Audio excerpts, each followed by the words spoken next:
માની જાવ ને. આવું શું કામ કરો છો? પ્લીઝ માની જાવ ને. હું તમારી છોકરીની જેમ રાખીશ. એટલે બૈરીની જેમ રાખીશ. ચિક્કાર મજા કરીશ બધી જ જગ્યાએ. અલ્યા હું એટલી મજા કરીશ ને 10મા બારની પણ મજા તમે નહીં કરી હોય. અલ્યા આખો સમાજ તમારી પીઠ થબર છે. હાય હાય હાય હાય અઘરો જમી લાયો છો, અઘરો જમી લાયો છો. બ્રેક માર. અમારામાં કુંડળી જોવાનો રિવાજ છે. કુંડળી મળે પછી આવજો. જા. મળી ગઈ છે. હા 36 માંથી 36 ગુણાંક મળે છે. તું તો બહુ ફાસ્ટ ભાઈ. છોકરી પર જ ગયા છો. હા હા એટલે કુંડલી મળે એટલે જરા જોઈ લો. સોમથી શુક્ર નેપચ્યુન પ્લુટો બધું આપણી ફેવરમાં જ છે. તારા ઘરે ખબર છે? અરે મારા ઘરે તો ખબર જ છે.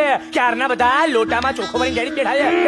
એટલે મારા ઘરે તો બધા રેડી જ બેઠા છે કે ક્યારે દીપલી આવે ને ચોખા ભરેલા લોટાને આમ લાત મારે. તો એન્ગેજમેન્ટ નું કરાવી લઈએ. હવે એંગેજ જ છીએ. હું એંગેજમેન્ટ ફેંકના કાર્ય લેટા લેવાના. એટલે ખર્ચો બચે ને પપ્પા. ખર્ચો બચે નહીં એટલે કહું છું. તો પછી જીતુભાઈ પાસે મુહૂર્ત કઢાઈએ. કઢાઈ લીધું. મુહૂર્ત કઢાઈ લીધું. 19મી એપ્રિલ 2018 વિક્રમ સંવત 2074 વૈશાખ સુદ ચોથના રોજ રાત્રે 8 વાગે વૈશાખી મુહૂર્ત છે. અને એ જ દિવસે રાત્રે 11:30 થી 11:15 એક બીજું મુહૂર્ત પણ છે.